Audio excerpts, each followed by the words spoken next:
जय श्री राम। नमस्कार दोस्तों, स्वागत है आप सभी का आपके अपने YouTube चैनल चंद्रमंशा भक्ति पर। दोस्तों, आज की इस वीडियो में हम लोग उसके आगे का अध्याय पढ़ेंगे जहां तक हम लोगों ने पढ़ लिया है श्री रामचरितमानस। अगर दोस्तों आप वीडियो पर नए हैं तो कृपया इस वीडियो को लाइक करें और शेयर करें और चैनल को सब्सक्राइब कर लीजिए दोस्तों। और जो पिछले वीडियो हैं आप सारे देख लीजिए दोस्तों, तब जाके आपको ये सारे वीडियो समझ में आएंगे दोस्तों। और जो मेरे नए वीडियो आएंगे वो आप तक पहुंच जाएंगे। इसके लिए आप बेल आइकन भी ज़रूर प्रेस कर दीजिए दोस्तों। और अगर आप नए आए हैं तो प्लीज़ जाकर सारी वीडियो को देखते आइए, तब जाकर आपको ये सारी कथाएं आपको समझ में आएंगी दोस्तों और आपको अच्छा भी लगेगा। तो चलिए दोस्तों, शुरुआत करते हैं आज का अध्याय। तो दोस्तों, हम लोगों ने यहाँ तक पढ़ा, इस दोहे तक हम लोगों ने पढ़ लिया है जब शिव जी ने कामदेव को भस्म कर दिया था। ये सारी कथा हम लोग पढ़ चुके हैं, समझ चुके हैं। और दोस्तों, अब जब सारे देवताओं ने शिव जी को माता पार्वती से विवाह करने के लिए मना लिया और फिर जाकर जब सप्तऋषि आए माता पार्वती के पास और वो फिर उनसे कुछ बातचीत कर रहे हैं दोस्तों, वही हम लोग पढ़ रहे थे। तो दोस्तों, यहाँ से अब हम लोग शुरुआत कर रहे हैं। सुनी बोली मुस्काई भवानी, उचित कहु मुनि बर विज्ञानी, तुम्हारे जान काम अब जारा, अब लगी शंभु रहे सबिकारा। यह सुनकर पार्वती जी मुस्कुराकर बोली, हे विज्ञानी मुनिवरों, आपने उचित ही कहा। आपकी समझ में शिव जी ने कामदेव को अब जलाया है। अब तक तो वे विकार युक्त कामी ही रहे। दोस्तों, माता कह रही हैं, क्योंकि जब सप्तऋषियों ने कहा कि आप तो शिव जी से विवाह करने जा रही हैं और शिव जी ने तो आप कामदेव को ही भस्म कर डाला है, अर्थात उन्होंने काम को ही नष्ट कर डाला है। तो वो कह रही हैं, माता कह रही हैं कि मुनिवरों, आप तो उचित ही कह रहे हैं। ऐसा लगता है पहले तो शिव जी कामी ही रहे होंगे। आपको लगता ही, मतलब वो कहना चाह रही हैं क्या पहले प्रभु कामी थे, तो आप कह रहे हैं कि उन्होंने काम को जला दिया। हमारे जान सदा शिव योगी, अज अनवद्य काम अभोगी, जो मैं शिव से ये यस जानी, प्रीति समेत कर्म मन बानी। हमने, वो कह रहे हैं कि किंतु हमारी समझ से तो शिव जी सदा से ही योगी, अजन्मा, अनिंद, काम रहित और भोगहीन है। और यदि मैंने शिव जी को ऐसा समझकर ही मन, वचन और कर्म से प्रेम सहित उनकी सेवा की है। दोस्तों, माता पार्वती कह रही, मैंने तो यही जाना है, यही समझा है कि शिव जी हमेशा ही योगी थे, अजन्मा थे, अनिंद थे, काम रहित, काम क्रोध लोभ मोह इस सबसे तो वो परे हैं। भोग विलास में तो वो कभी पड़े ही नहीं, इन सबसे वो परे हैं। और इसीलिए मैंने कर्म से, वचन से उनसे प्रेम किया है, उनकी सेवा करना चाहती भी हूँ। तो हमार पन सुनहु मुनीसा, करिहहि सत्य कृपा निधीसा, तुम जो कहा हर जार्यो मारा, सोई अति बड़ा विवेक तुम्हारा। तो हे मुनीश्वरों सुनिए, वे कृपा निधान भगवान मेरी प्रतिज्ञा को सत्य करेंगे। आपने जो यह कहा कि शिव जी ने कामदेव को भस्म कर दिया, यही आपका बड़ा भारी अविवेक है। दोस्तों, माता कह रही कि मैंने कर्म मन वचन से उनको अपनाया है, तो जरूर ही कृपा निधान है, मेरी प्रतिज्ञा को सत्य वो कर देंगे। और आप शिव जी को कह रहे हैं कि कामदेव को भस्म कर दिया, ये आपका विवेक की बात है जो आप समझ नहीं पा रहे हैं। आप बड़े अभागे हैं। तात अनल कर सहज सुभाऊ, हिमत ही निकट जाय नहीं काऊ, गए समीप सो अवसि नसाई, असी मन मत महेश की नाई। हे तात, अग्नि का तो यह सहज स्वभाव ही है कि पाला उसके समीप कभी जा नहीं सकता और जाने पर वह अवश्य नष्ट हो जाएगा। महादेव जी और कामदेव के संबंध में भी यही न्याय बात समझना चाहिए। दोस्तों, माता कह रहे हैं कि अग्नि का तो स्वभाव ही ऐसा है कि उसके निकट जो जाएगा वो नष्ट हो जाएगा, उसका प्रभाव नष्ट हो जाएगा। और यही कामदेव को शिव जी ने नष्ट किया है, क्योंकि कामदेव एक अकामी पुरुष के पास गया, एक अकामी शक्ति के पास गया, जिसको काम से कोई लेना देना नहीं, वो इससे परे था, तो उसका तो नाश होना ही था। ये हर्षे मुनि बचन सुनी, देख प्रीति विश्वास, चले भवानी ही नाई, सिर गए हिमाचल पास। पार्वती के वचन सुनकर और उनका प्रेम तथा विश्वास देखकर मुनि हृदय में बड़े प्रसन्न हुए।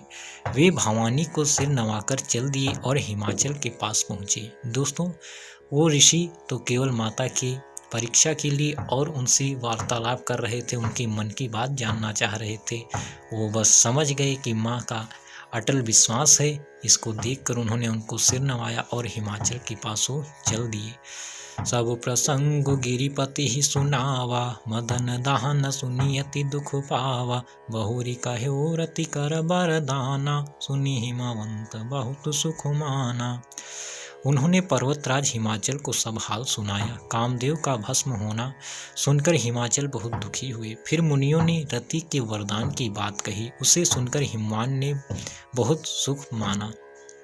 दोस्तों, कामदेव के भस्म होने की बात सुनकर वो दुखी हो गए, लेकिन उन्होंने जब बताया कि रति को वरदान मिला है कि कामदेव उन्हें श्री कृष्ण के पुत्र के रूप में वो फिर मिल जाएंगे उन्हें, तो वो प्रसन्न हो गए।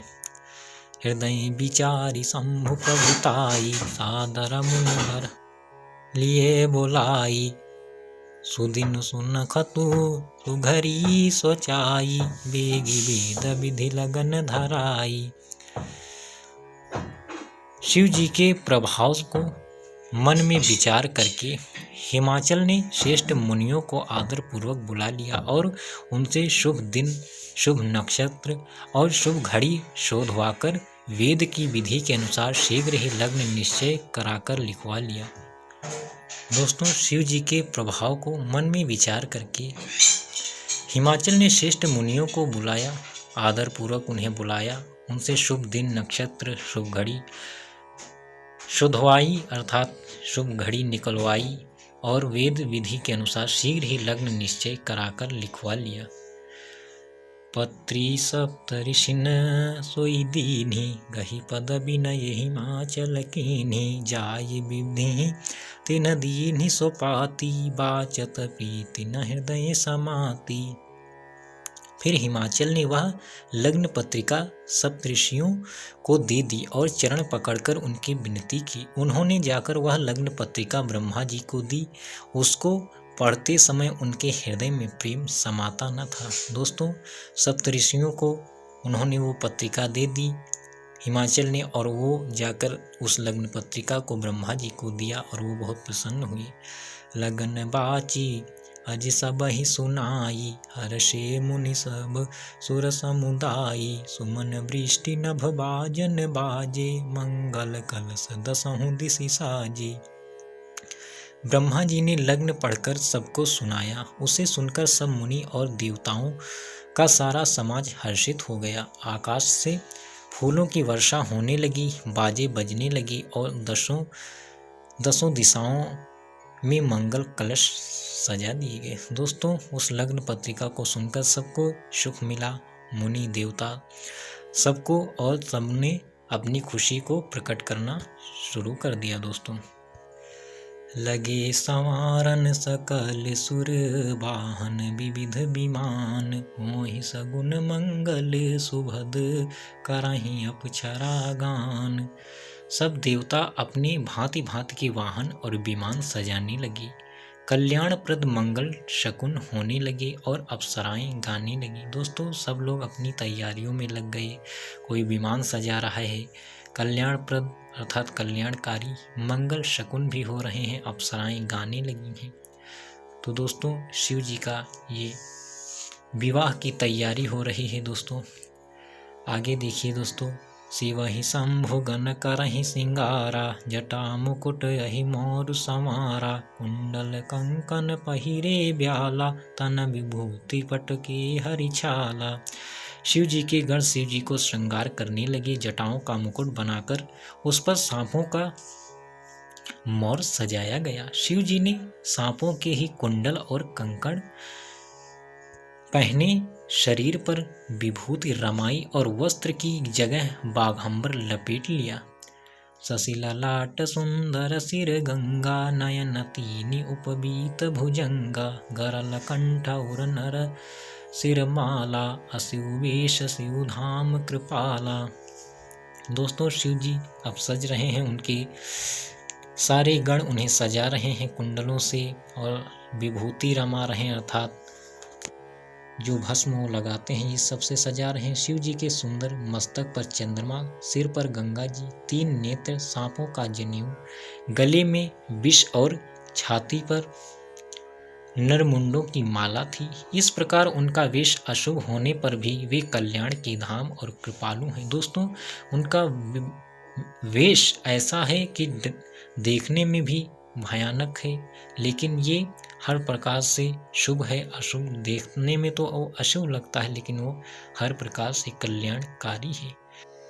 करते सूल अरु डमरु बिराजा, चले बसह चढ़ी बाजहि बाजा, देखि शिवहि सूरत ये मुसुकाहि, बर लायक दुलहिन जग नाही। एक हाथ में त्रिशूल और दूसरे में डमरू सुशोभित है। शिव जी बैल पर चढ़कर चले, बाजे बज रहे हैं। शिव जी को देखकर देवांगनाएं मुस्कुरा रही हैं और कहती हैं कि इस वर के योग्य दुल्हन संसार में नहीं मिलेगी। दोस्तों देवांगनाएं अर्थात देवताओं की जो स्त्रियां हैं वो नाच गा रही हैं, मुस्कुरा रही हैं, प्रसन्न हो रही हैं और वो कह रही हैं कि इस वर के समान दुल्हन तो कहीं नहीं होगी। विष्णु बिरंची आदि सुर भ्राता, चढ़ी चढ़ी वाहन चले बराता, सुर समाज सब भांति अनूपा, नहीं बारात दूल्हा अनुरूपा।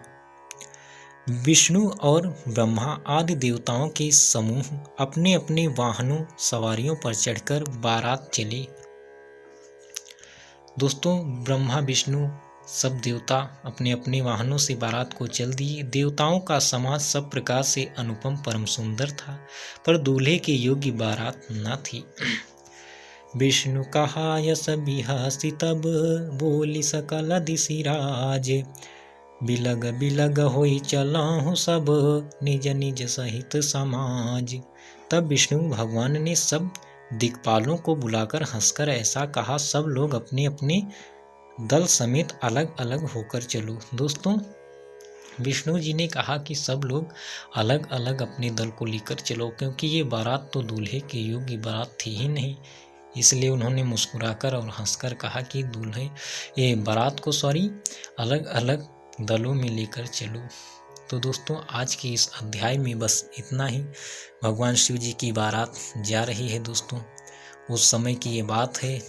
तो दोस्तों हम लोगों ने यहाँ तक पढ़ा है, आशा करता हूँ आपको समझ में आ रहा होगा। अगर आपने पहले वीडियो आपने नहीं देखे हैं तो आगे के अध्याय भी आप पढ़िए दोस्तों, आगे से समझते आइए, तो आपको ये कथाएं भी समझ में आएंगी और आपको किसी को दोस्तों बता भी पाएंगे, आपको भी बहुत कुछ मिलेगा दोस्तों। तो इस अध्याय में बस यहीं तक रहेगा दोस्तों, फिर हम समझेंगे इसके आगे अगले अध्याय में। तब तक के लिए जय श्री राम, नमस्कार।